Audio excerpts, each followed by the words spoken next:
day, I had to take a look in the mirror and tell myself I'm the best. And I'm gonna make it to success. Give you more, nothing less. Chasing all my goals, I gotta get it. If I start something, then you know I gotta finish. Talk about life, mental health, and all the realness. If you speak on it, then you know you gotta feel how real it is.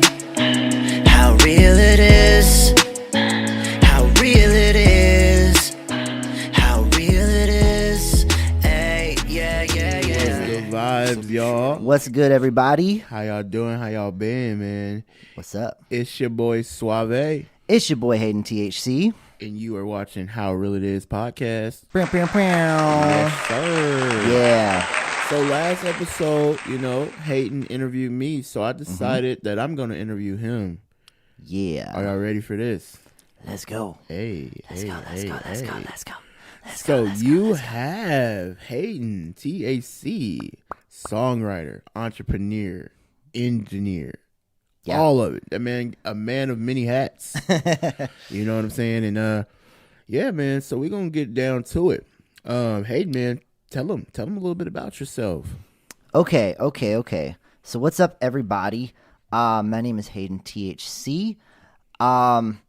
I say that I'm from Gulf Shores, Alabama, because that's where I spent, I guess, a majority of my life. Childhood growing up, but I moved around a lot growing up. So I was born in Athens, Georgia.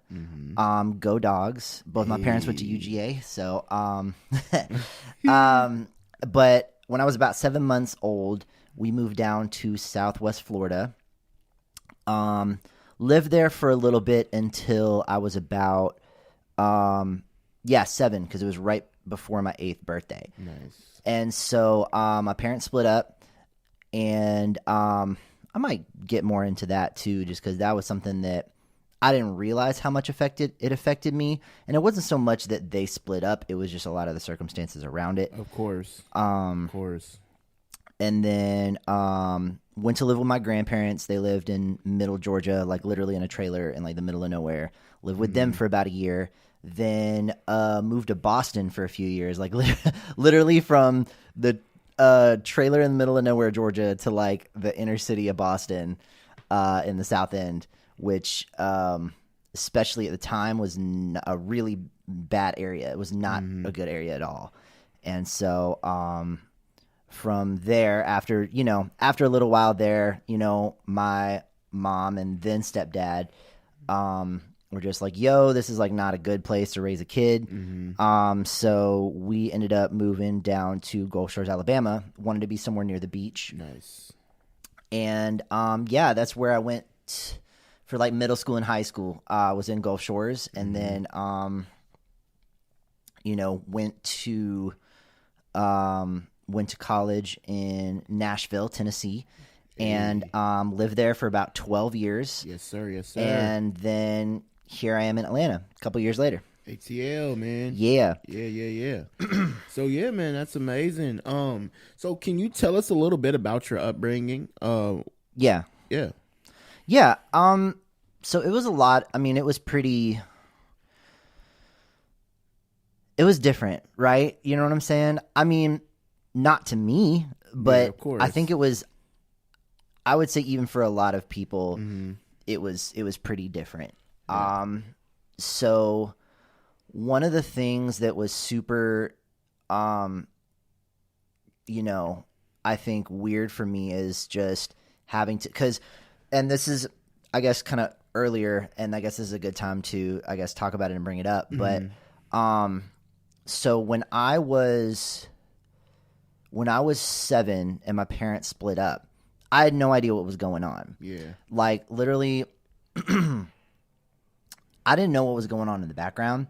Of course. But to me, we were just going to my grandparents, like, to go on vacation. You know what I'm saying? Yeah. Like, that was what, because I had not been told what was going on at all. Yeah. At all. And, I know later I learned that it was because, Mom didn't want me to say something to my dad or tip him off or anything like that. Just because it was just kind of a concern, like for our safety type of vibe. And which I can understand on the one hand. Yeah. But as a 7-year-old kid, just thinking you're going on vacation to your grandparents and then never going back, you know what I'm saying? It's just like I had all my friends and everything there, you know, and I never got to say goodbye to them or anything. I literally even the only way I found out they were getting a divorce was I overheard my mom on the phone with her lawyer. You know what I'm saying? And then kind of confronted her about it. Mm-hmm. And so we kept moving around, and it was tough because I kept on having to start over, and it's like as soon as I would get comfortable someplace, it's like we would be moving on to somewhere else. Exactly. Yeah. And what we were talking about in my podcast, you know, the last episode was I was in, you know what I'm saying, in one area, you know what I'm saying, for the rest of my life. You know, I know all my friends, you know, I never moved. So how did that make you feel that you had to meet new friends, get to know them, get accustomed to them, vibe with them, and then you just left? Like, how did that make you feel at times? Yeah. So it was really tough, and I'm not going to lie. I had a lot of resentment. It was weird. It really developed a really weird dynamic between me and my mom, because it's like I was very mad and very angry, of course, but I had no one else. You know what I'm saying? It's like my mom was the only person there with me throughout all of it. Yeah. And it was, you know what I'm saying? And it took me a long time, especially like well into adulthood, before I was kind of like, all right, you know what? This kind of like, this really messed me up. And I had a lot of really feelings of anger and resentment towards my mom that I had to deal with. Yeah. Of course. But it was challenging at first. It was challenging as a kid. You know what I'm saying? Because it's like, especially moving around to such different places, you know what I'm saying? Mm-hmm. And then I would finally get to a point where I was comfortable, and then was taken away from it. And I can understand where I think, you know, my mom and my stepdad or whatever I think they had their best intentions for me in a way, but it also was kind of like, it messed me up in a lot of other ways. You know what I'm saying? Oh yeah, and totally. But the thing that gives me now, though, is that like I don't have that fear of moving anywhere and starting over, because I've done it so much. In a way, it's kind of normal to me. So, you know, I could pick up and move somewhere else, and I've had to do it so many times that it's like I'm going to adjust and I'm going to be okay. Yeah. And so that's kind of a gift in a way, because I'm not a lot of those fears that I think a lot of other people may have. It's like I kind of had to deal with those early on as a kid. Yeah. You know what I'm saying? And so it's tougher, I think, the more you get as an adult and more established you get kind of in your life. You know what I'm saying? Like there's a lot, and it's also like a lot more at stake in a way. Exactly. But I think again, it was a gift and a curse, right? You know what I'm saying? Because I was given the gift of being able to move around a lot and being able to start over and not having to have that fear. But at the same time, it's like, I pretty much have no friends that have stuck with me since college. You know what I'm saying? Yeah. Like Trez is honestly probably Trez is probably my oldest friend, and we've only been friends for like 11 years. Yeah. And, you know, I mean, pretty much everyone else, I don't have like a lot of people have those like childhood friends that they've known since forever. And I don't have that, you know? And so in some ways it's like, I almost feel a little jealous in a way, but also kind of not, because it's like, I'm grateful for the friends that I do have. You know what I'm saying? I have a couple of really solid friends that, even though we've only been friends for maybe like a decade or so, those are my friends. Those are my dogs for life. And I know that. And they're like solid people. Yeah, exactly. And I know that too. I met him, and Trez is an amazing guy, and Morgan for sure. Shout out Morgan. We got to get her on a podcast as well. Morgan is amazing. And so it's Trez, and you know what I'm saying? You're right. You know what I'm saying? Yeah, you know, I stayed in the same area, you know, but honestly, man, the friendships that you have is real solid. You know what I'm saying? And and you know, again, growing up in, you know, Richmond, you know, I had a lot of friends too, but I'm not gonna lie, you know, I got literally one best friend that's from Richmond. Shout out to my Bookie Arnitrius. I love you, best friend. What up, Arnitrius? I love you too, girl. Love you so much, and you need to come out here and visit me because I miss you so much. No, facts. But this is not about me. This is about Hayden. No, but it's about us. It's and that's, about I mean, us, exactly how real it is, and how real it is I miss my best friend. So shout out to my best friend. So I don't know if a lot of people know that Hayden does music. He's amazing at it. Thank you. And I tell his ass to drop music all the time. Baby, you need to drop this, bro. Like, why aren't you dropping music? You need to drop music. You're a great artist, amazing songwriter. You know what I'm saying? You do the outsides of the work, you know what I'm saying, by like engineering and mixing and mastering songs. But you need to be an artist as well because you're so amazing at it. Thank you, love. And so, you know, his artist name is Hayden THC. Yep. How'd you get that name? Let them know how'd you get the Hayden THC name, and let them know that it's not, you know, you just let them know. Okay, so all right, so this is when I lived in Nashville, and me and a bunch of my friends at the time, we lived in this house off of Haywood Lane. Oh, the famous Haywood house. Know, house. He told me so many stories about that this place. House. That place is legendary. Yeah. There's a couple people out there who know, and if you know, you know. I wish I've shown you some videos and some shit. You've taken me to Nashville. You've taken me to Nashville, and you're like, that's the Haywood house. And looking at it from the outside, I'm like, that was definitely one of them houses, boy. You know. So this was the house that basically off and on me and a lot of my friends stayed at and had our studios in from pretty much like 2011 until like 2018. Okay. So this was like, you know, 6 or 7 years of a lot of craziness. And so so this was at the famous Haywood house, and we were working on I think it was me, my then roommate at the time, Dylan, shout out to Dylan, and then our friend Mikey, and maybe Alan, I'm not sure. Definitely us three though, for sure, because for whatever reason, all of them called me Hayden Coleman. Like, they called me my full legal name. They didn't just call me Hayden, they called me Hayden Coleman. Hayden Coleman. I don't know why, but they did. And so so we were working on a project for Dylan, and it was during one of the tracking sessions, and I was producing the song, and I had done something, I don't even remember what I did, but Mikey was just so, I guess, impressed with what I did. He's just like, nah. You're not Hayden Coleman, bro. You're not Hayden Coleman. You're the Hayden Coleman.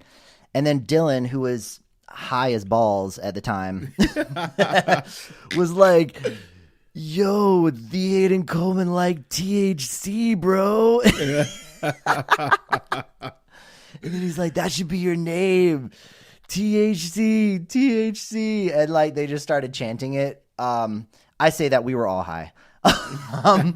And so that stuck, and that just became my name. So at first I was going to try to go just for THC, but obviously that was really dumb because there's other artists named THC, and trying to search and find THC is like nearly impossible as far as like, you know, because that's the thing. It's like if you're an up and coming artist, producer, anything, it's like you got to be found. You know what I'm saying? Like people got to be able to find you. Exactly. And I've worked with plenty of artists. There's even artists that I know personally that I just don't know their other tags or handles on other platforms, and I'll go to try to tag them and I can't. And it's just like that's that much less exposure you could be getting. Yeah. So Hayden THC, it's like it's me and then it's my nickname. You know what I'm saying? Yeah. So that's where it came from. And again, I was able to get Hayden THC is my handle everywhere. So anytime you search Hayden THC on any platform, I pop up. You know what I'm saying? Yes, and I don't have to be like, at Stoner Boy 3000 XXX _ you know what I'm saying? Where it's just like, it's just hard, like, come on, nobody's gonna remember that shit. No facts. And so yeah, but anyway, that's how I got the name Hayden THC. It stuck with me for a while, and I feel like it's crazy because it's like, even though I look like a hella stoner, I'm not like Wiz Khalifa, Snoop Dogg stoner vibes, and I think everyone kind of expects me to be, and I'm not. Not at all. But anyway, it was just funny, and that's where that comes from. Shout outs to Haywood House, shout outs to Dylan, shout outs to Mikey. Nice. Shout out to the gang, man. Yeah, boy. Hey, so how long have you been doing music? What was your inspiration of music? What made you want to do music? Yeah. So music's always been in my life. And my mom's side of the family is very creative, although not as many of them necessarily do music. But this is it's kind of a joke, but also kind of not, because this is totally real. It's like, how a lot of times when babies will put like Mozart or whatever, like when parents, when they're expecting, like they'll put like their headphones up to their stomach and put like classical music to make their kid like hella smart. My mom did that, only she did that with Janet Jackson. And here I am, gay and doing music. So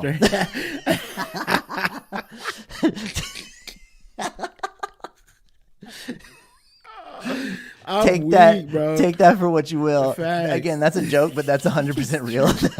And I know the stories because his mom's told me, like, I used to just like play Janet Jackson, and he and you know what I'm saying, and he would just move, and I'm like, okay, I see that. My mom tells this story sometimes of when I was really, really little. I was probably like 2 or 3, and I remember, and there was one time she was like, there was one time you were just sitting in the car, and you just said out of the blue, you just said, "Mom, there's music in my head all the time." And that's true. That's true. There is. And it's just like, I think it's been in me since the beginning. You know what I'm saying? But ever since I was a shouty. Ever since I was a little shouty. I'm weak. Yo, yeah, man. But yeah, so so the first time, and shout outs, again, he's not my stepdad anymore, but my mom's husband at the time, he was really a father figure to me in a lot of ways, because he was one of the only people that really showed interest and like pushed me to pursue my creativity. That's what's up. And so, at the time, this was in probably like early middle school. My friends at the time, everybody wanted to start a band. You know what I'm saying? Like, that was the cool thing to do. I mean, for me, like, I was into hip hop and stuff like that, but they were into like, emo and like punk rock and shit. And I really tried. I really did. But it got to the point later on where I'm just like, I can't not be myself. Right. But anyway, at the time, of course, we wanted to start a band. And of course, this person, I want to be the singer. Oh, I want to be the guitar player. I want to be the drummer. Nobody wanted to be the bass player. Nobody ever wanted to be the bass player. And you know what I'm saying? Because of course, to everyone, like, the bass player never gets the girls, never gets, you know what I'm saying? Like, nobody gives a shit.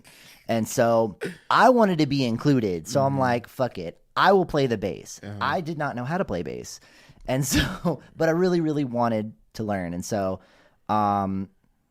my mom's husband at the time he bought me my first bass and got me lessons. And, from that, I started playing bass. I, obviously, as friendships and, you know what I'm saying? Like, when you're in like middle school and high school, you know what I'm saying? It's like, there's only so serious that kind of gets for you. You know what I'm saying? Where it's kind of, but so of course, I was in various bands that, I mean, we would write songs, and I mean, I was a part of that process, and that probably helped me be a songwriter pretty early on, because I was always writing the songs. I was always co-writing the songs. Nice. And when I don't know, I fell in love with it, and there was kind of a crew at my school that and it was people I was like kind of friends with, but it was part I went to a private Christian school for middle school and high school, and some of middle school and all of high school. Nice. But this was when I think this was ninth grade. This was like early high school. And they needed a bass player, and I play bass, but I was kind of interested in everything. And I eventually got lessons for guitar, drums. I just learned it all because nobody else wanted to make the music that I wanted to make, so I was just making it by myself. You know what I'm saying? And I always wanted to rap. I always wanted to be a rapper. And, I'm in Southern Alabama, around a bunch of other, white people that just, again, listen to rock music. And I tried my hardest to get my friends into it and all that stuff. And kind of, but not really. And they would always just want to come in my little studio area. I wanted to try to make some serious music, but they just, to them it was a joke. To them, hip hop was a joke. Yeah. And I think even greater on, I feel like Black culture in a way, you know what I'm saying? I mean, at the time we're just like in high school, we're just fucking around and we're just kids and we don't know, you know what I'm saying? We don't know any better. But in hindsight, there's a lot of moments and a lot of things and a lot of those sessions that are just so cringe and stuff that I don't even think I've even let you hear, just because quite frankly, I'm just too embarrassed of it. But I mean, it's a part of my history, you know what I'm saying? And I gotta own up to that. But anyway, when I was in high school in that band, they needed a bass player, and we would play we would do a lot of covers, and then we would do kind of our own like instrumental things. We were actually we were playing shows around town. Nice. At the time, this is now, mind you, some of you may know Gulf Shores for Hangout Fest, and Hangout Fest is a big deal. But this was before the Hangout was even there. This is before Hangout Fest, any of that stuff. But at the same area, there was the Shrimp Festival, which when, where I'm from, like that's a big deal. That was a big deal. And so I remember we ended up getting to play Shrimp Fest and on one of the stages, and that was like a big deal to us. And again, in the area, that was a big deal in the grand scheme of things. That don't mean shit. Of course. But hey, it's Shrimp Fest, man. We had a crowd. But that was our thing. And I remember our guitarist and our lead singer, Tim, he had gotten this little like Tascam CD recorder. Like it was like you could plug in like basically 4 microphones, and it would just burn it straight onto a CD. And I remember one of our little just sessions where we would, because a lot of times we just jam, like it would just be super organic. We just jam, like one of us would come up with some little melody or something, we'd jam on it for like 4 or 5 minutes, and we would do that. We plug that into our sets all the time, and then just do cover songs. And so this is when he first got that. He was still learning how to use it, and he's like, yo, I want to try to do like a test recording, right? So a microphone just like this, only way cheaper. He just stuck one of those in the center of the room and just recorded that shit. And it was like it was this little square room above the like the coach's office in the gym. It was just this little random square room right above that where they would let us practice. And nice. And I remember, it burned onto a CD, and we were able to go to his truck and listen to it. And I just thought that blew my mind, that shit. And I'm not going to lie, it actually sounded pretty good. And that blew my mind. And ever since then, I was so interested in like, okay, the recording process and that thing. And that started me down the whole thing, because I'm like, I got to figure out how to do this myself. And that, inspired me to get my own little interface with like Cubase LE, I think. And that was when I started just trying to, find little like drum samples and create my first little beats and stuff like that, just because I was like, yo, I got to figure out how to do this. Yeah.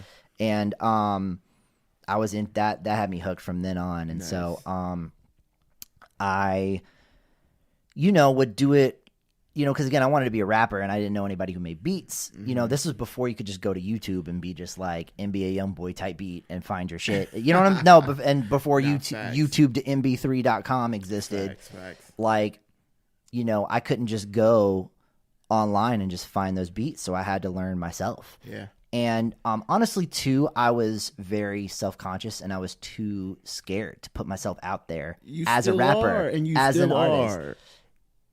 Not as bad, but yes. Yeah, because yes. Yeah, we're not playing this year. You're dropping music.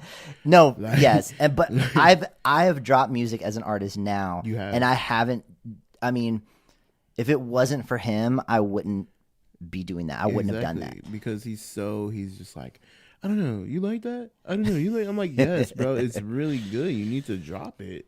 Yeah, you know what I'm saying. So you know, you got a few songs out. And so, do you have any songs that you're gonna drop this year of 2024? Oh yeah.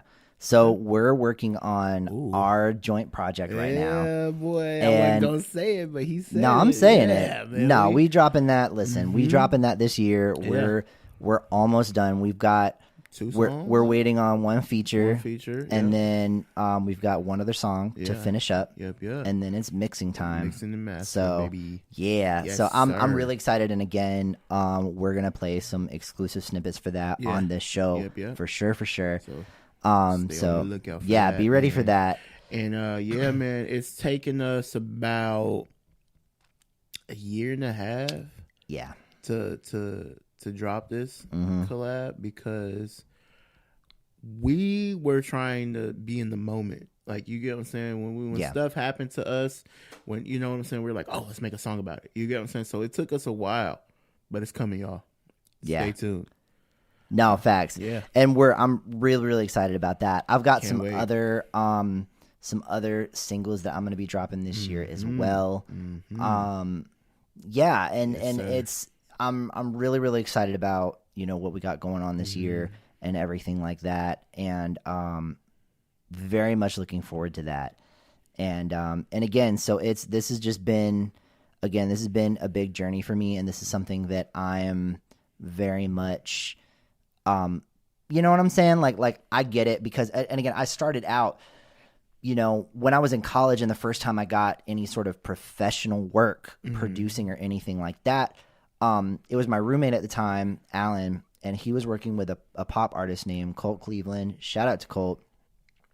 And Colt was doing big things. I mean, this was, and he brought me in because they needed that like modern, more hip hop edge to their pop production that they were doing, and you know, brought me in and loved what I did, and I became part of the team. That was the first time I'd ever really been paid. I mean, I just kind of made some beats for myself or just some friends.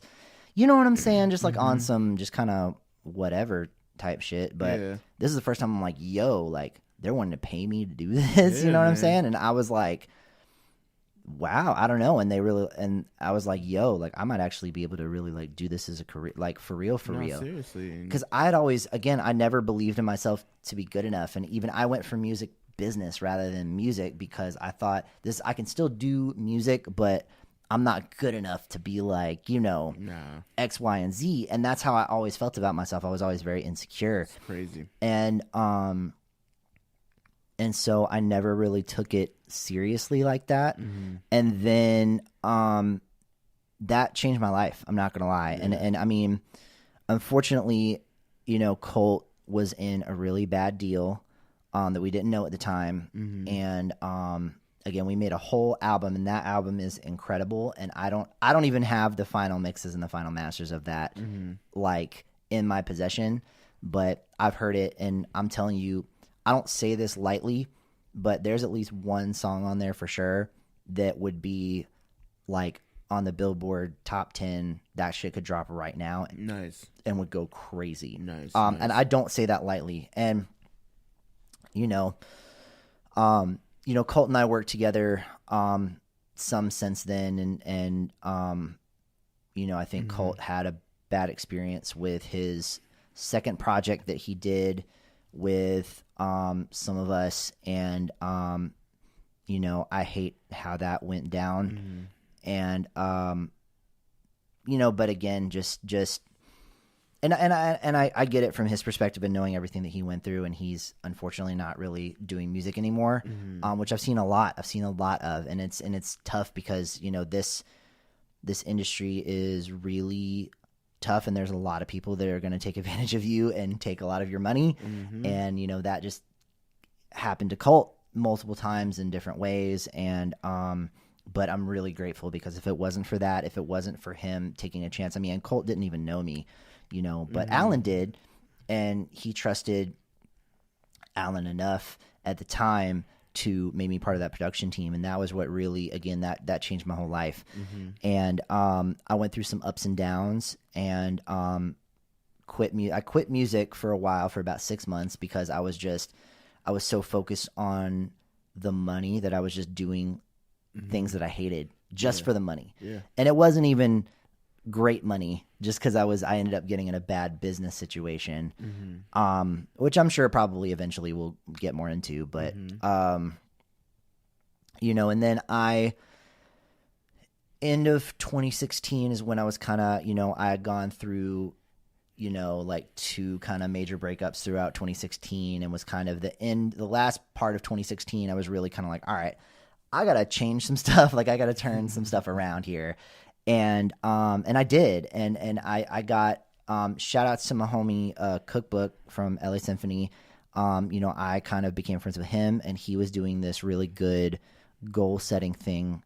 And, I became a part of that group that he was doing. And that motivated me to take this seriously. And I went to, 2017, I went to my first producer conference, and I met a lot of people who are still friends of mine to this day. Hey. Shout outs to J Hatch. Yes. Shout outs to what is now Creative Space Events. Used to be iStandard. And shout outs to my homie Luke Rain, aka Trap Jesus, because I met him for the first time, and got a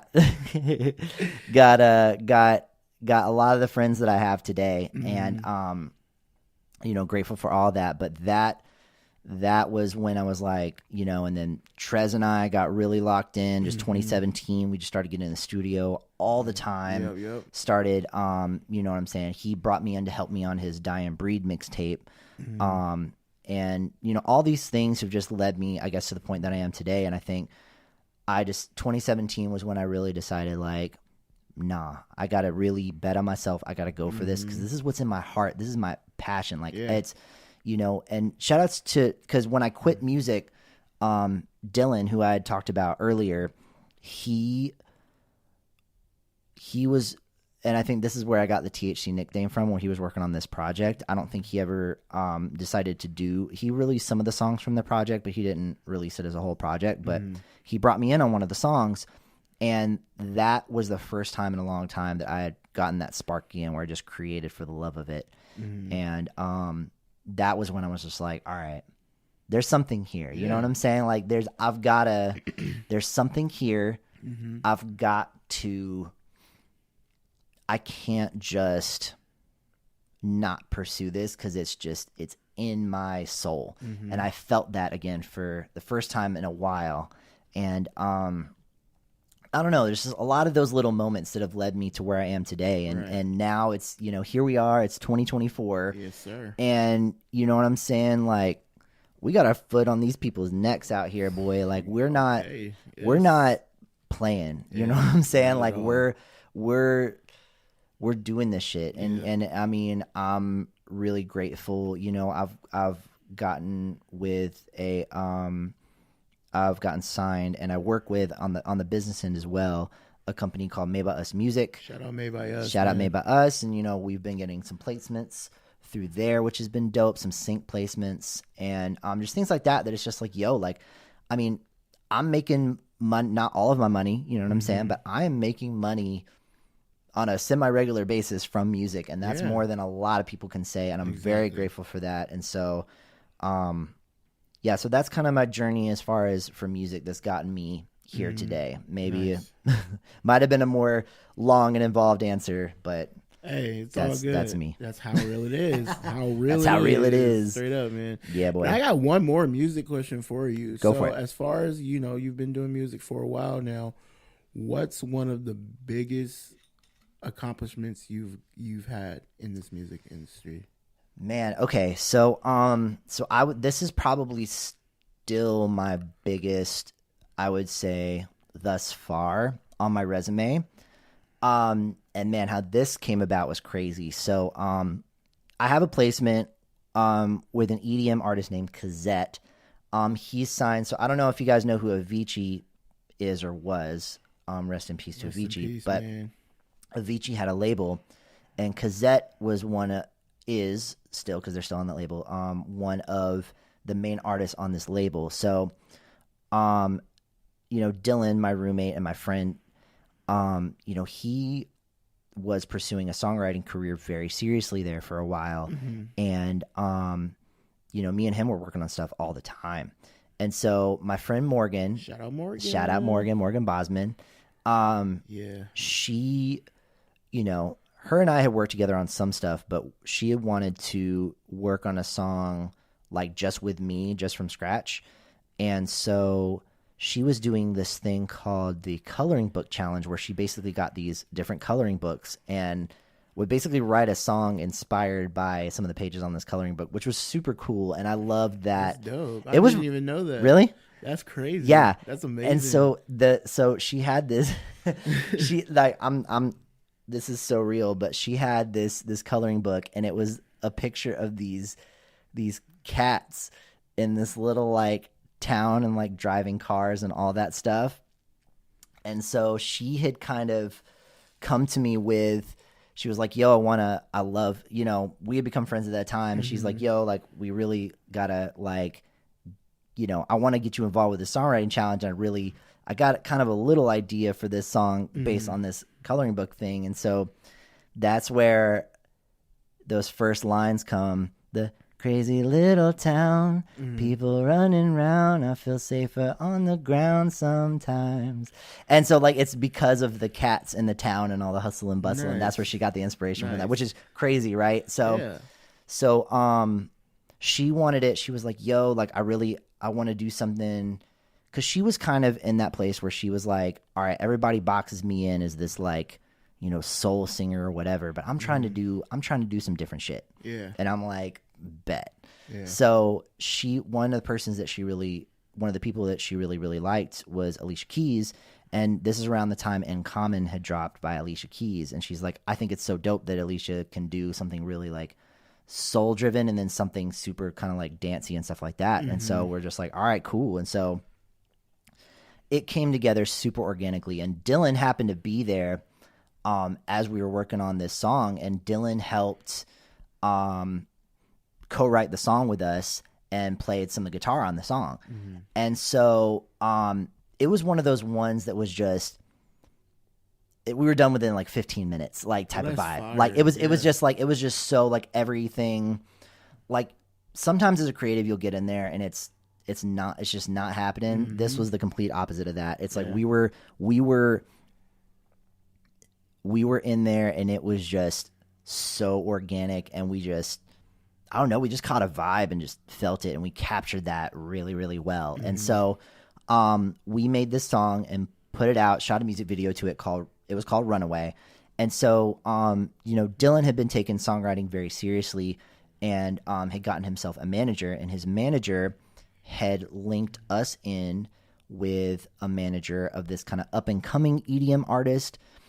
And we wrote a song, me, Dylan, and Morgan, we wrote a song, and Morgan cut the vocals to it, and it was fire. Yeah. And so the EDM artist had a single deal at the time with this label. The label loved what we did and called us back, and they're just like, yo, what else do y'all got? We sent them this, and an hour and a half later they called back and we're like, yeah, we want this. You know what I'm saying? Like, we want this song. Oh, yeah. And you know what I'm saying? And they were, good to work with. They, I mean, comparatively, they gave us a great deal, a fair deal. We got signed to Cobalt, which is one of the largest independent music publishers in the world. And and we got the opportunity to work. We were working with Epic Records for a while, and due to just some unfortunate business, that fell apart. But still to this day, we got, you know, in the first month of that, I think got like over 3 million streams. Nice. And that, I mean, again, that song's been played in 50 something countries. Nice. And I still get royalty checks from that to this day. Hey. So shout outs to Gazette, shout outs to Morgan, shout outs to Dylan, shout outs to Run Run, which it's now called. So Run Run by Gazette. That would definitely be my biggest accomplishment on my resume thus far. Yeah, man. Y'all go check it out. Check it out, man. It's a really, really good song. And, man, Hayden's just that guy, man. Y'all don't know, man. He's a man of many talents. And honestly, that's how we met, you know, music. Music was like the thing. We were just like, oh, you do music? He's like, yeah, I do music. I'm like, me too. You know what I'm saying? And man, the music that I've been dropping is him engineering and him mixing and mastering it. You get what I'm saying? And before me meeting Hayden, you know, I was dropping music, but it didn't sound, you know, he's like, oh, if you want good music, you know what I'm saying, you got to get it mixed and mastered. Yeah. I'm like, what the fuck is mixing and mastering? What is that? Like, you get what I'm saying? I never knew anything about that. So, you know, seeing him do it, and he's so tedious about it and so good at it, it's like, whoa, you make me sound 100% better. Like, you get what I'm saying? So, shout out to this man, for sure. Thank you, love. He's a great guy, man, for sure. And Thank I love you, him love. so much. But yeah, man. PDA, we just lost subscribers. We just lost followers. They're like, oh damn, they gay. Like, oh yeah, this ain't for real. That's not they were faking. No, this is the How Real It Is podcast, and guess what's real? We married, bitch. Yeah, that's real. That's real. That's how real it is. Yeah, it's definitely that's how real it is. Because, yeah, that wedding was expensive, so it's real. It's real. Whew. It's really real. Shit is real. Shit is really real. Facts, though, man. So yeah, man. You know, you told us a little bit. Oh, not a little bit, a lot about your music career. I talk a lot, y'all. I'm sorry. It's all good. It's all good. That's how real it is, man. Again, and so I want to know some things about you. Okay. On some like personal. I know a lot. You're my husband, of course. I know a lot, but I want you to tell the people like things. Okay. Let's see, like, you know what I'm saying? Like, what's Hayden normal daily routine is like? What's like, my daily routine? What is your daily routine? What do you do? I can tell y'all what he do, but I want him to tell y'all what's your daily routine. What do you do when you wake up? What do you do? What is, yeah, go ahead. So you know, I get out of bed, I grab my gold-plated toothbrush, and you know, I brush my teeth. Facts. I pluck my eyebrows. I get everything all nice. You know what I'm saying? Because you gotta look nice for. You gotta be a bad bitch and, at all times. You know, I do a lavender soak with essential oils. Boy, and why is you telling these people? It's just crazy because people talk like that, and it's just like, bitch. Look, I don't care how rich I get. I ain't never gonna be like. No, I ain't never gonna be that extra. Facts. I don't care how rich. It's like some people just be like, "All right, dog. I don't give a fuck. You're doing the most." I could be rich as hell. I'm still eating Thai ramen noodles. Hell yeah. I don't give a fuck. So I don't know. I think our days are kind of different. It kind of depends on the day. It does. But I mean, you know, like to wake up, you know, help you get situated. You know, just kind of get a little light breakfast in. You know, get to the gym. Yes, sir. Not like every day, but you know, probably at least every other day. It's a start. Yeah, that's one thing we're trying to do this year is get better about that. Get ourselves in shape a little bit better. A lot of y'all don't know, but I have diabetes. You know what I'm saying? And I've been working my ass off to get these blood sugars in control, and so I want to give my husband a shout out for like supporting me with that for sure. Always. Because man. It's hard. Like, you know what I'm saying? It is. It's a lot. It's hard. And your boy, I'm a big dude. Again, I love me some fucking rice, bro. And that's it ain't even the sugar, bro. It's not the sugar for me, bro. It's the rice. You know what I'm saying? And your boy just loves some rice, and that really raises your blood sugar. But it's a funny thing because I went to the doctor, and the doctor said, everything white isn't good for you. Damn. And I looked at Hayden, and we just bust out laughing. But it was just funny. It was funny. It was funny. Funny. It was funny as hell, man. But yeah, man. Seriously though, just like, what do you do for a job right now? Music is music is your passion, but you got to pay the bills. You know what I'm saying? We got to pay the bills. Yes. And so, what's your job right now? What do you do? So right now, I'm a bartender. Hey. I bartend at a hotel. Uh-huh. Kind of about 20 minutes away, 20, 30 minutes away. Uh-huh. And I love it. I do. I'm not gonna lie. Like while I was in college, this is a totally different part of my story, but I owned and operated a food truck for like 6 years. Yeah. And it was, the experience. I learned so much, and I wouldn't be the person I am today if it wasn't for that. But that, shout outs to my other entrepreneurs out there, because that shit is not for the faint of heart. Mm-hmm. But I learned so much, and I had an opportunity.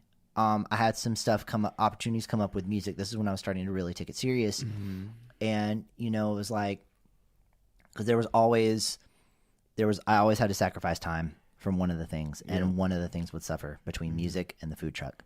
And I kind of said to myself, because one of my, I was having staff issues, I'm not going to lie, and I would have had to basically, like, my full-time staff hire new people because none of my part-time people could come on full-time. Mm-hmm. And so I was just like, and then I just kind of had a really good opportunity music-wise. It was going to pay me quite a bit. That would have messed me up kind of going into the next season of the food truck. And it was just, the timing was just kind of right. You know what I'm saying? And I was like, you know what? I can always do this again. I can always start another food truck because I know what I'm doing, and I can do this again. Right. But I don't know if I'll get some of these opportunities with music again. Yeah. And I'm really glad that I did that, because if I hadn't have done that, Run would have never happened. And we probably wouldn't be doing this right now. Exactly. So after I did that, I still, again, music wasn't paying all of the bills. I was grateful for that one project, which, the fact that I had music pay all of my bills for a couple of months was pretty amazing, I think. And, but, again, once that was over and, I needed a job again, I had somebody suggest bartending, I guess, considering that I was doing a lot of, desserts and milkshakes. I was doing a lot of milkshakes, and I think it was my mom, actually. She suggested that, I think those skills would transfer over. And so I stayed with her for a little bit. There was a bartending school right there in Jacksonville. I went to bartending school and got properly trained. And ever since then, I've been bartending, and I actually really love it. And it's great because it's something that I can do. I can make decent money at. And also, too, it gives me a lot of flexibility, because at the end of the day, this is my career. This is what I take seriously. Music is my career. Yeah. And I also am the registrations manager for Made by Us Music. That is also one of my jobs. And again, like, in the ideal world, what I'm trying to get to the place where I'm doing music and where I'm working on the business side of music, and that's my life, and that's what I want to do. That's my passion. Yeah. And whatever's going to get me there, you know what I'm saying? Yeah. And so right now, bartending is what's helping me get there. And so that's what I do. I love it. And again, as you can see, I'm drinking some rum. This is some rum. Shout outs to Mount Gay Rum Distillery in Barbados. Yeah. Shout outs to Rihanna, you know what I'm saying? Yeah.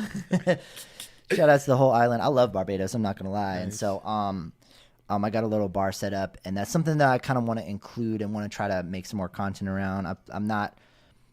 We'll see that some of that might be coming soon, but we definitely going to be showcasing some different types of alcohol and different stuff like that. Because again, I really do like it. I really do love this stuff, and I'll nerd out when it comes to like liquor and how this stuff is made and all that stuff. I nerd out about it. I love it. I love craft cocktails. Because it's something I can be creative at too. You know what I'm saying? Yep.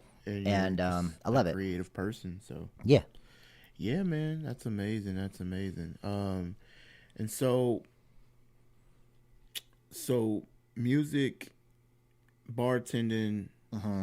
You know what I'm saying? That's your thing. That's your niche.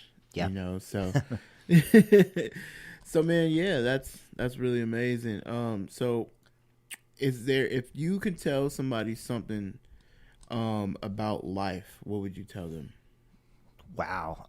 Deep. That's a deep question. I know. That's a really good question. You know what I'm saying? Yeah, like if you can tell anybody anything about life, like what would you tell them? Like, I would say it's tough, man. There's like a few things. I would say one, don't overthink it. Mm-hmm. That's been a big thing for me lately. Oh, lately, boy. Well, I've been overthinking, but I've been finally taking a lot of concerted effort to change that about myself. And even this podcast is one of the things. I mean, we literally okay, I don't even think we really said this in the first episode of the podcast, but the first episode of the podcast last week, it was literally like, he was just like, man, I need an interview. And we've been kind of talking about doing a podcast or whatever. Yeah. And I'm just like, why don't I just interview you? And I'm just like, you know what? Fuck it. Let's just start this podcast. Let's go. Let's it was do like, yo, the interview should be your podcast. Yeah. The first episode of the podcast. And I'm like, bro. Exactly. Because it's like, we don't like, again, like we could go find some other extraneous person, pay them, do whatever. Why? Exactly. Why? Like, let's just do this shit. You know what I'm saying? We've been talking about it. Let's just do it. Yeah. And that's kind of been my mode lately. And it's been working out so well. Yeah, no, like, it has. For real. And because you can adjust as you go. I mean, there's stuff that we figure out. I mean, there's stuff that we figured out that I've figured out doing this episode as opposed to the last episode. You know what I'm saying? And there's stuff that we're learning and figuring out as we go. Yeah. And that's something that I'm always going to strive to be the best version of myself that I can in anything that I do. But you just can't overthink it. There's never a perfect time. There's never a perfect situation or alignment of the stars. Like, nah. So it's so I would say, don't overthink it, and then bet on yourself. Bet on yourself, because I've spent so much of my career tying myself to some other person or some other entity other than myself, and the only time that things have really worked out well is when I've betted on myself. Yes. You know what I'm saying? Yes. Like literally, like Run happened because I wanted to make that, like Morgan and I wanted to make that song together. You know what I'm saying? It didn't have anything to do with some thing or for some placement or something. No, it was literally for us. Like we did that. It was just organic and very natural. And that, you know, and then things happen. And I think that's the thing that I've learned as well. It's like, nobody's going to go, you got to go hard for you. You can't expect anybody to go harder for you or even as hard for you. Like, exactly. And I know people, I see people, I think we both know people that just, you know what I'm saying? It's like, I think somewhere in the back of their mind, they expect other people to do all this stuff for them. But look, I'm going to keep it real. Even with this podcast, all this stuff, like, we just did it. I just figured this shit out. You know what I'm saying? And sometimes you just got to figure this shit out. You just got to figure it out. If you want something bad enough, like, you going to figure it out. You know? Figure it out for sure. Like, I've been not as good with social media and content, but fuck it, bro. I want this shit. Like, you know what I'm saying? Like, I'm trying to do this. And at the end of the day, like, people got to see me. People got to see us and see what we're doing. What we're about. You exactly. know what I'm saying? They just see us on social media and be like, oh. But now you got to know the ins and outs of us. You know what I'm saying? You got to know our vibe. You know what I'm saying? And if you guys, you know, you watching this, you guys got questions for us. Yes. Comment them. And we'll be glad to answer them. If you guys, if you need any advice, or if you guys can give us advice, you know what I'm saying, let us know. Like, you know what I'm saying, because again, we're not, you know, like, oh, we know too much. No, it's always not room for learning. Yes. And yeah, seriously, just talk to us. We would love to tell our story. We got a lot of stories. I'm 30, but I got a lot of wisdom. With just what I've gone through in life, and so does Hayden. You know what I'm saying? Especially with the music. You know what I'm saying? If you want to talk to Hayden about music, you know what I'm saying? He's the guy. Like, he knows the ends. He knows everything about music. He knows literally not everything, man, but I know a lot. He knows a lot about music. And if you guys have any music questions, if you're artists out here and just need to know, you know, anything, just, you know, hit us up. Yeah, you know, no, for real. And again, like, I do consultations, And again, I have a degree in music business. Yeah, a degree. He ain't out here just saying this, man. We can show you the degree. Like, we can show you. You know, he does this for sure. Got that in the storage unit. Safe. Right. But yeah, no, and so again, man, thank y'all so much, and everybody who's been tuning in and showing us love and support. We love you guys. Yeah. We really, really appreciate it. Again, this is something. I mean, we want to have this space to just have these types of conversations. And again, I think, you know, now that we've kind of gotten a baseline of, you know, you guys getting to know us a little better, you know, we're going to start delving into more deep topics and stuff that we talk about all the time. Yeah. And I think everyone needs to talk about to some degree, you know, because again, like, I think if we can all like learn from each other, and I don't mean this to be some like hippy dippy type of, you know, flower child shit, whatever, but like in real life, like I really think that if we can learn from our differences, and learn from our different experiences rather than,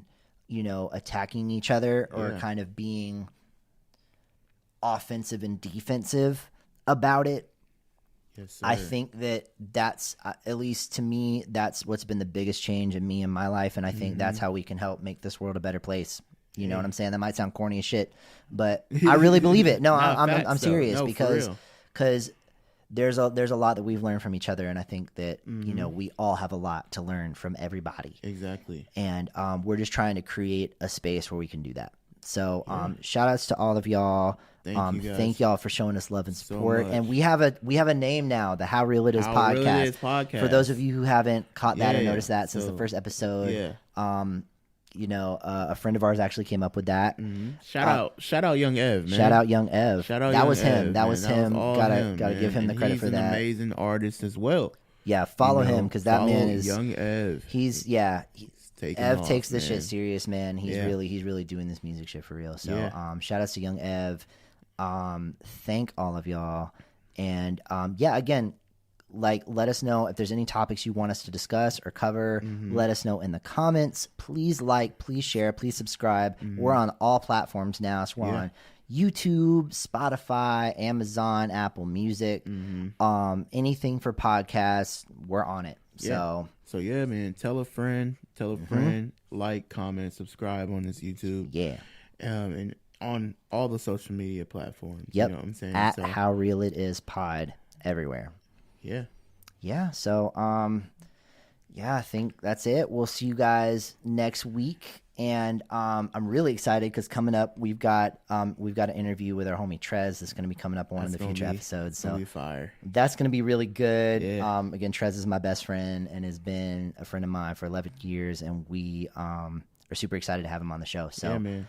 Let us know what else you guys want us to talk about. We've got some topics that we think, but let us know. Anyway. All right, y'all. It's been How Real It Is podcast. How real it is. How real it is. Hey, yeah, man. So be sure to like, subscribe, and follow us on all social media platforms at How Real It Is Pod.